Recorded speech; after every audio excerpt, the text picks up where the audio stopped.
What's going on, guys? Welcome to the Creating Wealth Podcast, where I, Kyle, from Kyle Curtin Real Estate, interview local top dogs in the real estate investing, wealth building, and personal finance industries. Let's build together. What's up, guys? The guest on this first of two-part episode of the podcast is absolutely amazing and is a jack of all trades in real estate. Don is an Uxbridge, Massachusetts native and is an astounding real estate investor, realtor, commercial property manager, and hard money loan originator. He really does it all. This interview altogether was filled with some really cool information. In the first half of this episode, we get into Don's story and creating an out-of-state house flipping company, an absolutely next-level off-market multi-touch marketing system, creating multiple buckets of revenue, the power of tax benefits and write-offs, and so much more. There is a ton of super informative info in this episode, and I hope you enjoy. Let's jump right into the episode. What's up, guys? Welcome to episode 41 of the Creating Wealth Podcast. Today, I have the great pleasure of chatting with Uxbridge native Don Dooley, an amazing real estate investor, realtor, commercial property manager, hard money loan originator. This man does it all. What's going on, Don? How are you? Hey, Kyle. Thanks for having me on the show here. I got to say, I've been a long time follower of your show. Been listening since the beginning when we connected there on LinkedIn. And, you know, we chatted about this a second ago, but for the audience out there, my little man is here with me in my home office. So you might have a pop-in guest during the show here. No problem at all. But it's all good. We'll have some fun with it. Yeah, definitely. He'll be your assistant. But no, I mean, what's new with me is just been trying to take action. You know, I've been really focused more and you know, deliberate on taking action. And you know, you had a guest, Jose Brador, a while back, and his saying is, you know, action is always a good thing, and kind of taking that to heart this year, and really been, you know, focused on taking action in the world of real estate. So that's really what I've been, you know, focused on, just being more intentional in putting actions or words into action. 100%, man. Shout out to Jose Brador. Right. I know. I absolutely love what you're doing right now, Don, with, you know, like the marketing and stuff. And it sounds like you're doing some really crazy stuff. I love it. Yeah. So, you know, last time we spoke, you know, I was really focused on starting this real estate flipping business. At that time, we just launched the LLC and operating agreement. Our focus is in the Central Florida area, in the Orlando area. Mm-hmm. I lived in Orlando for 6 years, or 5 years rather. And such a great area. A lot of people are moving to areas like Florida since the whole COVID, you know, thing, and people are able to work remotely now and figuring out that they can move to areas that have better weather and better cost of living, and you know, they don't have to make that commute into the office. So I think something like 60,000 residents per year are moving to the Orlando area. So that's one of the reasons I decided to focus on the Orlando market. I have a home there. I have a rental property there. I have a business partner there. It's kind of boots on the ground. So we structured an operating agreement where he'll be handling all of the, you know, workload on the ground with the actual operations and flipping, and I'll handle all the administrative stuff and marketing. And, you know, when we spoke back in March, that was the focus, getting that up. And, you know, we started to look on the MLS, and as you know, there's just very little inventory, a lot of competition. We made some offers. Yep. And, you know, unfortunately, we're getting beat out every single time by cash investors. And people offering more money than we were. We are not buying our houses with our own money, just like most savvy investors were using other people's money. And, throughout the year, I've been focused on really networking with, other investors and private money lenders and hard money lenders to really be able to bootstrap, these flips. So got a pretty solid network there. And we were trying to figure out, well, what else are we missing now? Obviously, we kind of have the backing, the financial backing. We obviously have the knowledge from a real estate perspective and a construction perspective.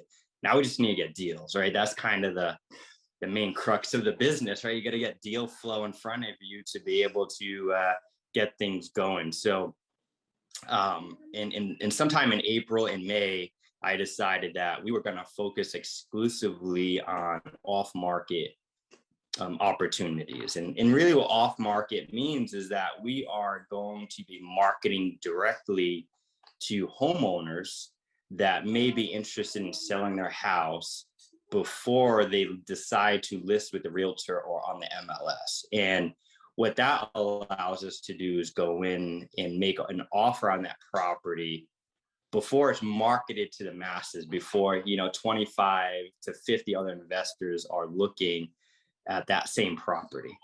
And just like any other real estate transaction, it's about numbers. So the more people we market to, the more conversations we can have, and the more offers we can make, which hopefully will result to more deals. So we launched the direct marketing in June, beginning of June 1st. And it's essentially a marketing cadence. And everything starts with direct mail. So we have about 3,200 homes that we are marketing to. And these homes we pulled off of various lists, mostly from PropStream, which is something you introduced me to, Kyle. So thank you for that. Before that, I was using ListSource. We had to pull every individual list and pay money for every list. So this is a subscription-based service. So shout out to you. I love PropStream. It's very, very user-friendly. So I start everything on PropStream and kind of build a list from there. Other types of things that I look for is tax lien information through the county. We are doing some driving for dollars, trying to look for properties that are in disrepair that show evidence that, there's something going on with this property. We add them to the mailer, and some additional lists. Basically, so we might have 6, 7, 8, 9, 10 different lists, and we put that into a software called Investor Hub. And what Investor Hubs does is look at all those lists. And there might be, I think we added about 13,000 addresses to Investor Hub. And there's an algorithm there that kind of spits out based on all these variable lists and says, hey, these are the best leads that we feel are on those. And that kind of generated about 4,000 to 4,500 leads.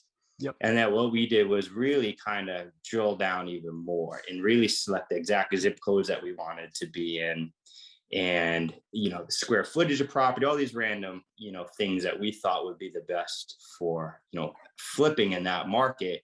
And it generated about 3,200, what they call super leads. So we put that into the marketing cadence, and there's several rounds. And each round has a very specific marketing activity. So out of those 3,200 houses, we broke them down into 6 different batches of about 550 or so houses per batch. And everything starts off with a direct mail, which we use open letter marketing for. And essentially in round 1, it's a handwritten letter that gets sent to the homeowner. It says, hey, we're interested in purchasing your property. Give us a call. Very basic information. We don't want to go into too much detail. After that, we send out a ringless voice message. And essentially what that does is sends a message directly to that person's cell phone, and it shows up as a missed call in a voice message. And it's a message that I leave. It's about 30 seconds to say, sorry, I missed you. I'm following up from a letter that we sent about your property. Please give me a call. And the response rate from that was about 6 to 8%. Most of them are just like, hey, I got a missed call from this number. Some of them are like, leave me the F alone, stop marketing to me. But some led to some pretty decent conversations, including people that want to sell their house retail, which is great because if they're not looking to just sell quick, as a real estate agent, I can also recommend them for a referral fee to another real estate agent down in Florida. So that's great. And then about a week after that, we send out a text message. The response rates on the text message have been really, really good. Mm-hmm. Hold on, buddy. See, that's what I'm saying. We're gonna have a guest star here. There you go. That's quite all right. What's his name? And then, his name is Connor. He's 2 years old. I got home from work today. He wanted to hang out with me. I said I was going to be on a podcast, and he said, "What's that?" So try to talk about what a podcast is to a 2-year-old. So he just wanted to be part of it. Gotta teach them young, My 6-year-old daughter could care less. She's out doing something on her iPad or whatever. As they get older, they want to spend less and less time with it. Yeah. So, kind of bring back. So then we send out a text message. Again, it's just a quick text message to follow up. Hey, we left you a couple messages. We're just following up regarding your property. And the response rate from that has been, even better. We're seeing, anywhere from, 18 to 25% response rate from the text messages, which, really leads to some, cold to warm leads in the pipeline that then we take those and put them into what we consider like a follow-up bucket, and most of them are just like, I'm not interested yet, or, I'm thinking about selling, or, my house is worth $370,000. That's what I want. And, those are the ones that we're not really going to engage right away, but we'll kind of add into like a drip campaign. And then we get also a bunch more with, hey, keep me off your text messages or whatever. And the software that we use for the ringless voice message and text message is a software called ROR. It's ROOR. And it's a great software. It's very user friendly.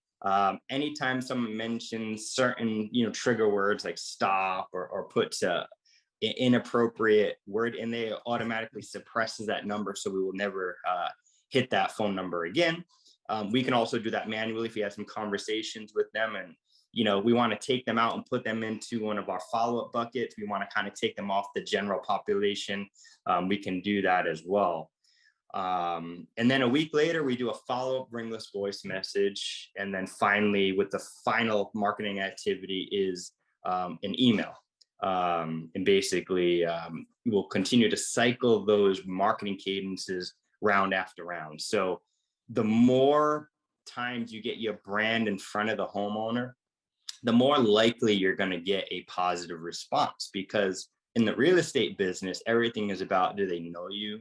Do they like you? And do they trust you? Right? So the first round of marketing, I'm just some random guy reaching out to them, asking them if they want to sell their house. Right? So the response rates are not usually very positive. They're very not standoffish, but hey, this is what I think my house is worth. Give me, that money, or, just leave me alone kind of thing. So the more times you put your brand in front of that homeowner, the more, trust and likability you put in there. So we're through the first 3 batches. So about 50% done with round 1.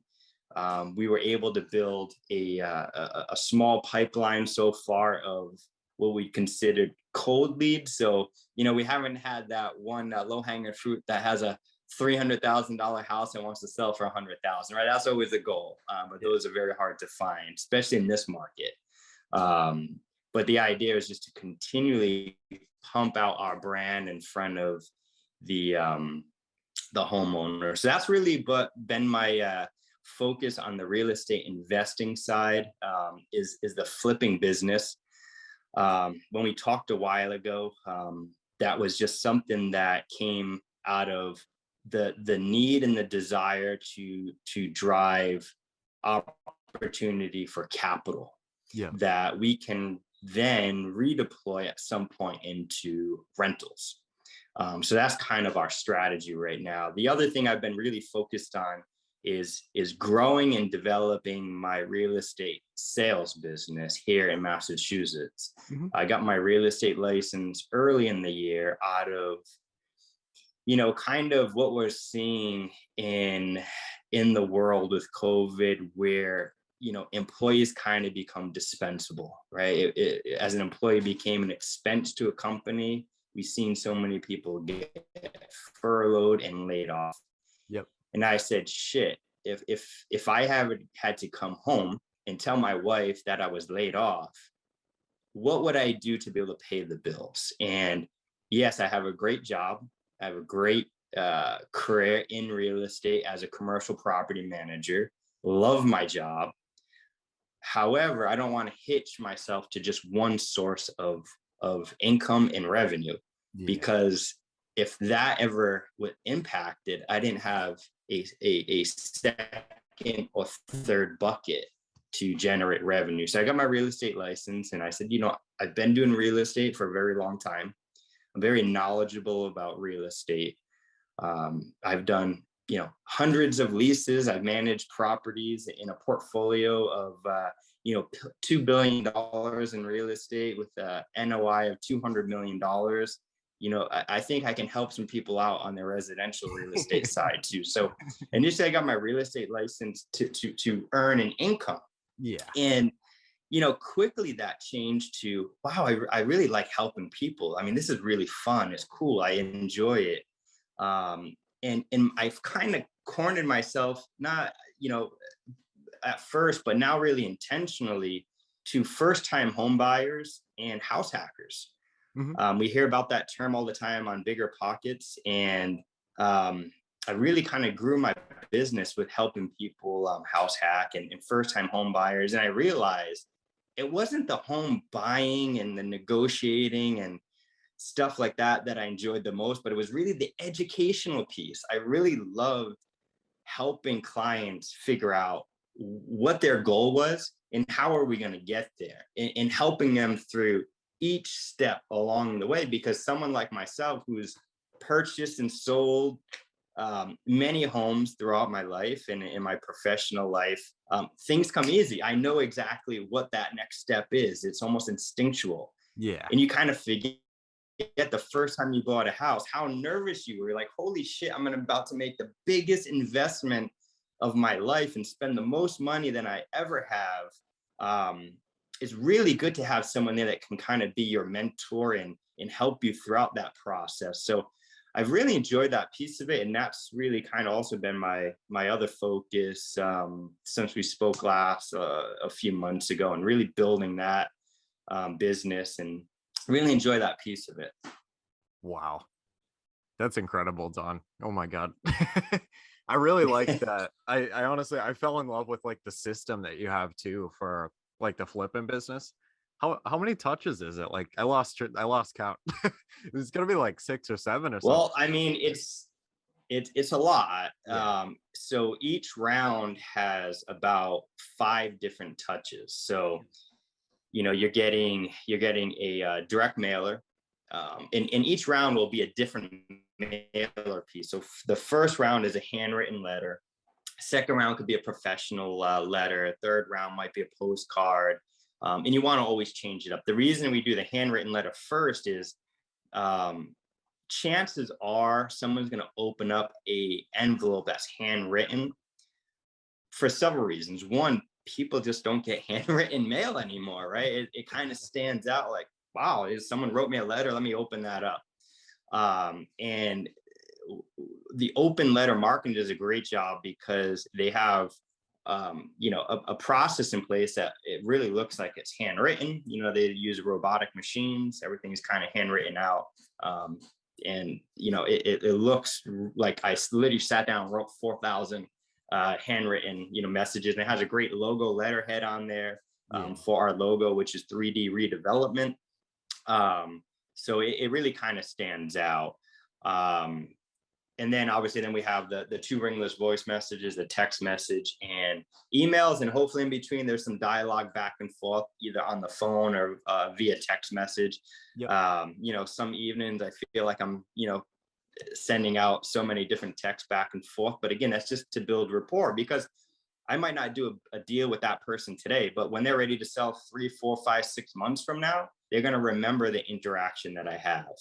Yeah. And we'll continue to run those rounds throughout. And you probably will pump out maybe 1 round a quarter, so about 4 rounds a year. And as we go through the rounds, we'll be able to weed out, those lists. So we might start with 3,200 homes and get it down to 25, 100, 2,000. And the goal is to really narrow it down to what we feel the best leads are. Yeah. So again, just like in any real estate business, the more times you put your brand in front of them and the more times you interact with them, chances are you're going to do a deal with them. So that's really just the goal, is just to kind of keep pumping it out there and really kind of see what response rate. And obviously as the rounds go through, so we get into our second round, our third round, we're hoping that the response rate might be less, but more impactful, because now they know us, they know who we are, they know what we're about. Now it's less of a feeler and more of a sincere, hey, I'm ready to sell at this point. So that's the thing about marketing, Kyle, is you have to put your name in front of the person when it aligns with their timing on selling, right?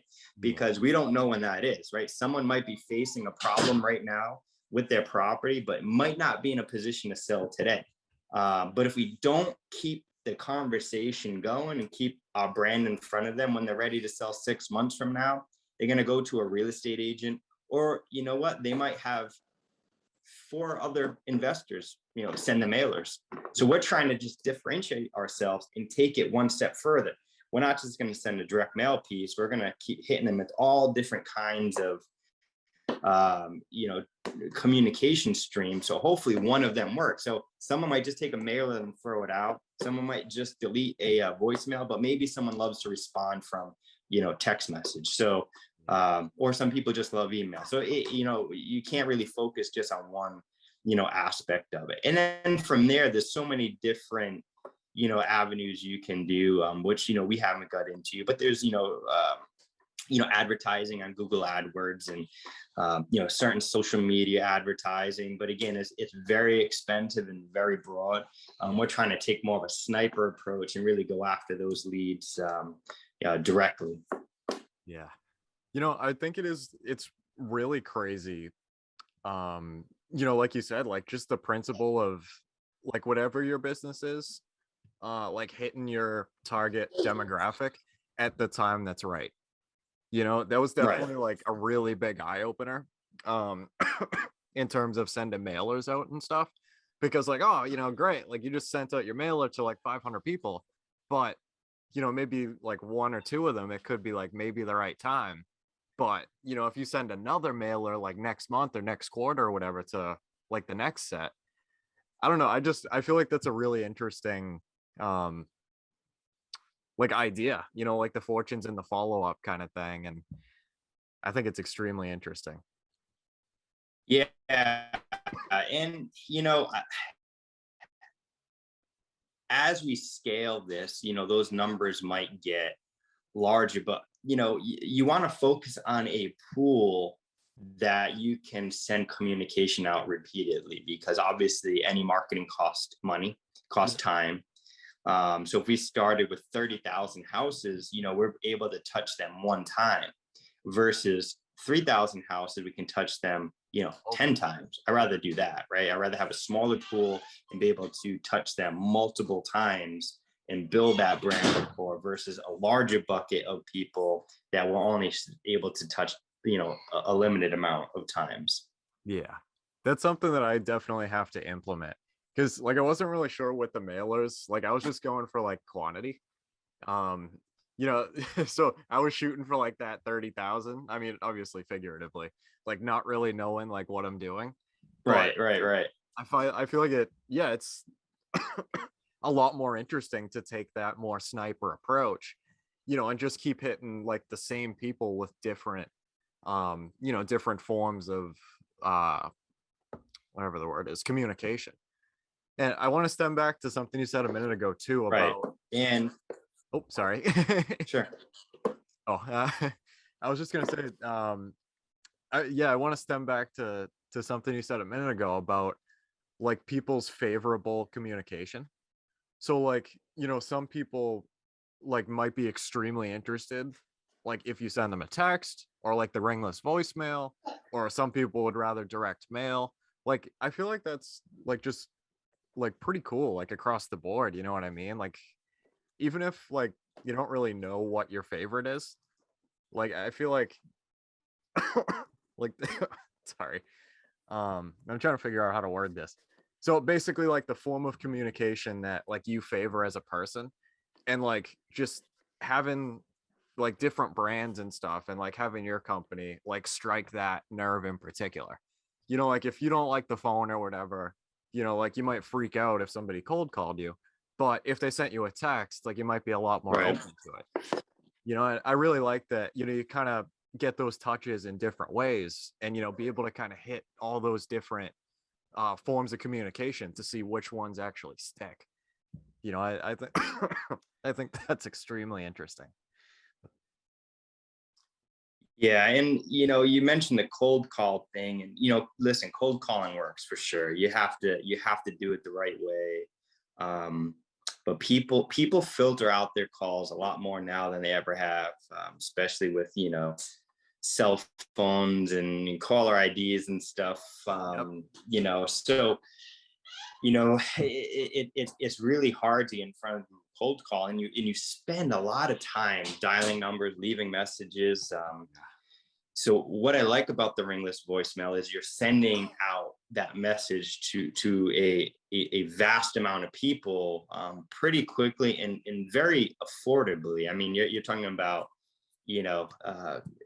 pennies per voicemail that you send out. So what happens is you're able to screen out those people that have an interest. Now, obviously, when they respond, that's when you make that cold call follow up, because now you have someone that has an interest. You can kind of touch base with them on a common thing. Is now they know you, right? They had your mailer, they listened to your voicemail, they seen your text message. You kind of already built that rapport. So when you make that phone call, it's not like an out of the blue, "Hi, this is Don. Are you interested in selling your property?" It's, "Hey, this is Don. I'm just returning your message. Obviously, you got my message about selling your property. Let's talk about that a little bit." So it kind of is an icebreaker. Now, obviously, this guy's killing it with cold calling, whether it's on the investment side or the real estate sales side. I just don't have the luxury of that time, right? I obviously have a full-time career, so the cold calling thing would just take up too much of my time. So I really focus on this aspect of it. But everything works, to a point. Everything has limitations. There's pros and cons about every approach. Yep. But what I like about this system is you can scale it, and you can have multiple touch points with saving some time versus picking up the phone and dialing every number in your contact list. Yeah, I totally agree with you, man. The cold calling is really difficult.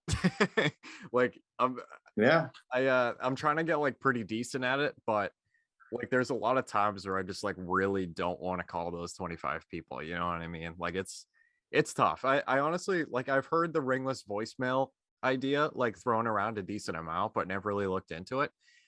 Like, I think it's wicked cool kind of how you use it as like an icebreaker. So, like you like say your like your spiel, I guess you could say, like they can look at it at their leisure, like, if they want to listen to it later Right. on, like, and then you already kind of have your foot in the door. And like you were saying, if you get like some kind of response with that, then you could make the cold call. And then it's less of a cold call and maybe a little bit of a warmer call. And like you said, like your foot's already in the door, and you already kind of have that transition. Like, hey, this is Don. I'm just following up. Like, let's talk about this. And If not, then, you just push them on to the next mailer or text or, kind of whatever the next touch is. I'm like in love with that system that you Yeah. have, Don. It's amazing.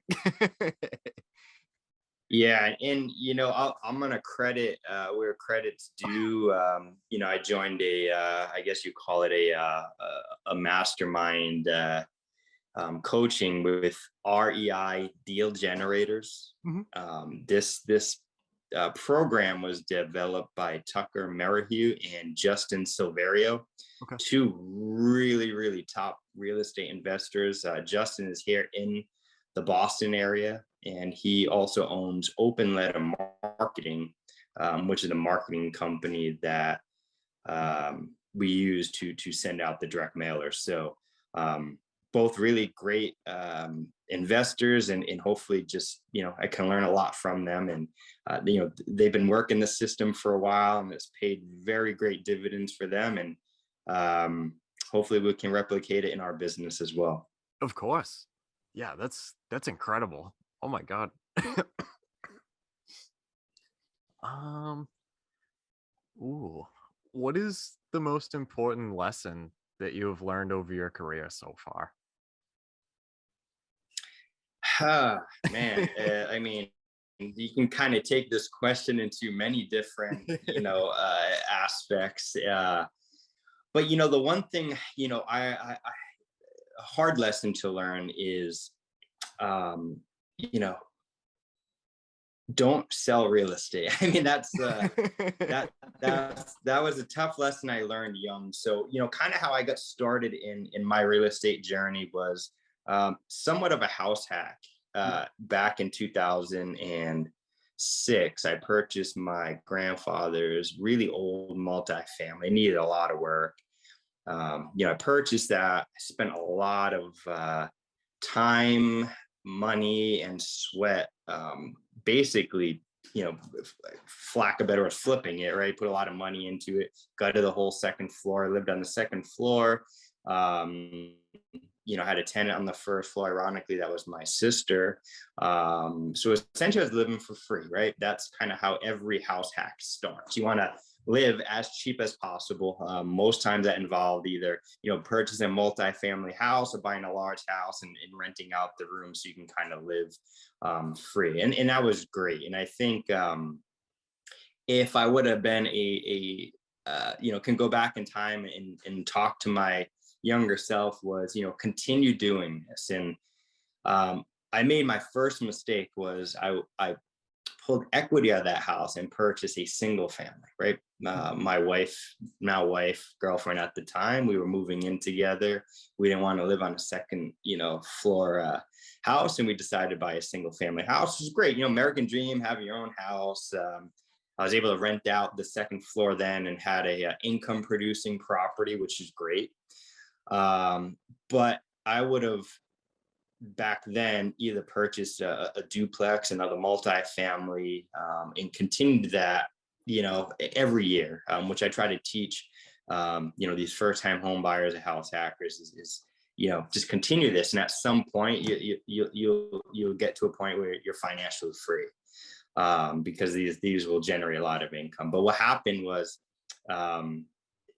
2008 happened, 2009, the market completely crashed, and my two family that I had, quite a bit of equity and basically erased most of the equity. And I panicked. I was young.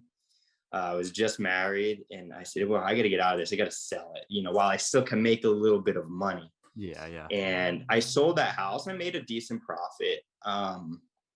But, looking back, that same house today is worth like $130,000 more than, what I sold it for. So just think about, if I would have kept that house, kind of got through that challenge in time of that 2 to 3 year dip in the market, not only would that house be worth $130,000 more, the tenants would have also been paying off, 10, 15 years of debt on that property.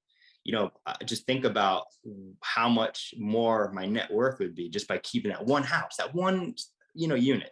Not to mention, When I moved to Florida, I sold my single family house, and I sold it. And again, made a little bit of money, nothing crazy. But I wish I rented it, right? So I wish I would have rented that house out, kept it as an asset. Again, that house is worth about $30,000 to $50,000 more today than what I sold it for. Not to mention what I bought it for, but what I sold it for. So just a matter of the last 4 to 5 years, that would have been an additional $50,000 in equity growth, plus the debt pay down by the tenant. So now you're looking at both those scenarios, but the multifamily house and the single family houses, selling them, kept them, hold them by, that would have made a huge difference in our banking account today. But when you're young and you're inexperienced, you don't think about those things. So I didn't want to make the same mistake a third time. So when we moved back to Massachusetts, we built a beautiful house in Orlando, and instead of selling it, I decided that I was going to rent it out. And you've seen what happened to property values over the last year to 2 years. I'm glad I did, because now that house is worth an extremely lot more than what we built it for. I have a tenant in there that's been paying for over a year on time. Again, it's not a cash flowing property because I never bought that property as an investment property, but it pays all the bills. It pays down the debt, and I've got to enjoy quite a bit of equity appreciation in that house. So if I could go back in time and learn a lesson, was just don't sell those properties, hold on to them. That's just really the power of real estate and especially rentals, because you're building equity at the same time paying down debt on those assets as well. Yeah, that's extremely interesting, man. Wow. I don't know. I mean, like sorry. Yeah, I mean, that's like extremely unfortunate, like what happened and stuff, but like it's like absolutely phenomenal that you were able to kind of take that experience, and be able to I guess like change things, like the next time around, and kind of like reap the rewards from it, and just kind of like take what happened and kind of flip the script. Yeah, and that's the most important thing in business and life is learn from your mistakes and never repeat that. So I was like, I'm not going to get burnt again on a third time. And it kind of is ironic where my first venture into real estate was during probably at that particular point in time the hottest market ever, 2006 through 2008. And now here we are again, my second venture into real estate, and we're even in a hotter market, right? So and that is the reason I'm focused on flipping versus rentals, because we want to take advantage of that hot market. Flip some houses while the market is there, make some capital, and then at some point, we don't know when the market will start to level out. I don't think, and I don't think there's any true professional in this business that think it's going to completely tank like it did back in 2008, because we're dealing with different things, more particularly a financial crisis versus what's going on now. But at some point, inventory is going to come up, demand is going to go down. We don't know what's going to happen with interest rates and inflation. But with some supply and demand, that demand goes down, supply goes up, the prices are going to equalize or slightly dip. And that's when it's time to kind of jump into the rentals and hopefully be able to ride that appreciation wave back up. Anyone who bought in, 2011, 12, 13 is just loving life right now, right? They're sitting there counting their money because they bought at the bottom of the bottom. As we started to see that wave come up, 14, 15, it started to come up pretty good. And here we are today. It's just, the market's on fire. So anyone who bought back then, I'm completely jealous right now because they're just counting that money in the bank. I know. I can kind of just imagine what it's like to be in that position. You know what I mean? Like, just like buying this, like these multis and stuff anyway, like just because, you wanted to. And then like just by chance, like a crazy or like two crazy markets ended up happening like since then, and Right. like just kind of riding the wave like super long term, and like not, like selling to try and like lock in any profit or like selling too early or too late. But yeah, I mean, just kind of like riding it out. And yeah, that's what I love about real estate, man, is like everything that's external. So like, the appreciation, the markets, like what's going on outside, like is one thing, but like having the tenants on the inside, like you mentioned, paying the properties down, building up that equity, like the tax benefits and stuff, like that's like a completely separate thing going on at the same time, like, and if you have both going for you, Yeah. fantastic. Like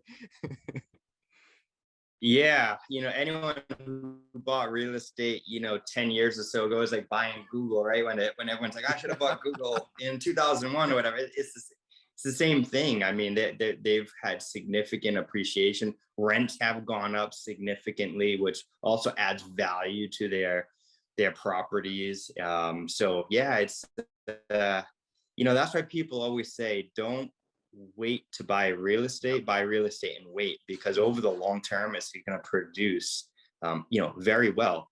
And you brought up a great point, Kyle, that I don't think a lot of people talk enough about. And I listen to Biggerpockets all the time and various real estate podcasts.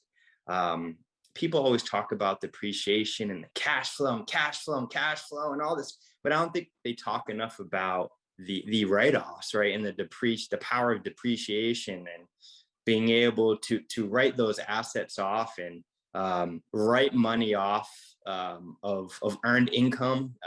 That is also another layer of value in real estate that you don't get in any other investment strategy like the stock market. It's amazing. How has it kind of been for you, like from your experience, like the write-offs and stuff? Like, are they really crazy?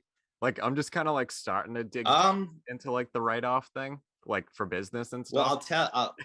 I'll tell you, for me, because right now I have the one single family, it doesn't really produce cash flow. For me, it's almost negative cash flow in a way that I can write off on paper. I haven't lost any money physically on the asset, but on paper, I can take that loss and offset it from my W-2 job and pay less tax, right? And obviously, that's not the goal in real estate. The goal in real estate is to generate cash flow. But again, this is a personal home for me. It's not an investment home, but yeah, I still get to tap into that power of write-offs, and really what drives over the line is the depreciation. So on paper, I'm not losing, the house isn't depreciation physically, right? It's worth more now than what I paid for it, but the tax law allows me to depreciate that house over 27 and a half years. That's a pretty significant write-off, and at the end of the day, it looks like I have a loss on the books, when I don't. I mean, I'm breaking even, technically. It doesn't cost me any money to have that house. I'm not making money on it either, but I don't have to write a check, to have that asset. But when I do my taxes, yeah, I might have a, pretty significant write-off to offset my W-2 job, which is, which is fantastic, because I got actually some taxes back this year that I normally wouldn't have had. Yes. Normally I'm writing a check to the IRS, so it was different to actually get one in the mail this year. Yeah, the tables turn this year. Yeah. Wow, that's really amazing, man. Honestly, like, yeah, I mean, I still have like a lot to learn about taxes, especially, and the write-offs, like especially being an agent and like that kind of thing. But like, I didn't know that like you could write things off towards like your W-2 income as well. Yeah. Like, Yeah. I mean, at the end of the day, it's all earned income, right? Yeah. So, whether you make that money through a W-2 or you make it through capital gains, we flip a house, that profit comes back to us as a capital gains, which goes on earned income. Whatever our tax bracket is at is what we're going to be taxed at. Same thing with cash flow from a rental property. If at the end of the year we make, $5,000, $10,000, that goes on my taxes as earned income. So again, it's personal property. It's we're not putting it through a corporate entity. The tax entity. Even in the flips, we'll be putting that in through an LLC, which is LLC is it passes on the taxes to the owner of that LLC as earned income. So you're not paying corporate tax and then, drawing a salary off of that. So, in the LLC that we set up is passed through earned income. So we just pay tax on that earned income. So again, the more we can write off of that earned income, the better, less taxes that we'll have to pay at the end of the year. Now, obviously, you're paying taxes, a good thing. It means you're making money. So it's not all that bad, but you want to pay as little bit as possible. Yeah. I love that. The IRS is probably going to audit me after this interview. So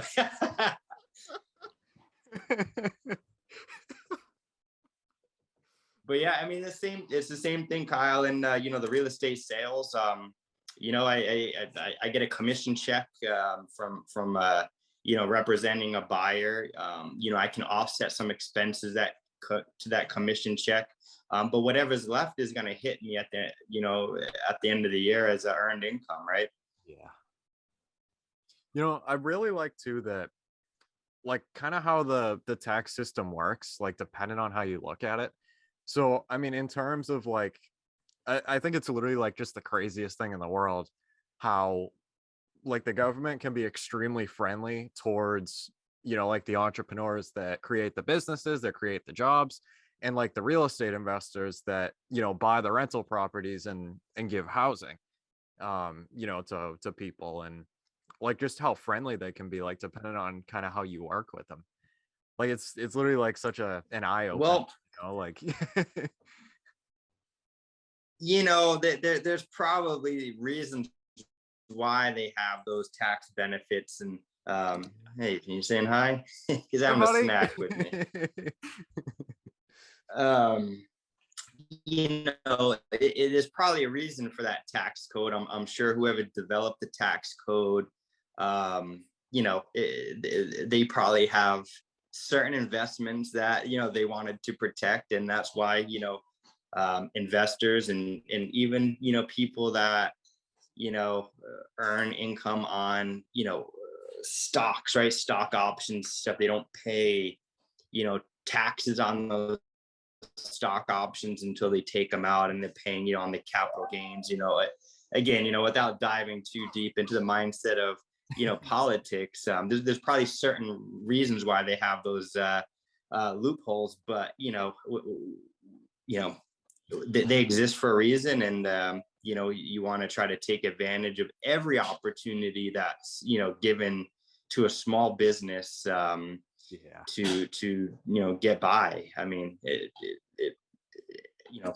whether you're a large business, small business, there's rules there for a reason. And as long as you don't abuse the tax codes, you should be fine, right? And if the IRS came in to audit you and you're doing the right things, there should never be a reason to fear that phone call. So and make sure, and this goes out for anyone that's looking to get into their own business or investing in real estate, find a good CPA, find a great accountant that will help you out with all those things. And my accountant has been great, answers any question I have, and really works with me to find as many write-offs that we can take advantage of them, some that I even thought even existed.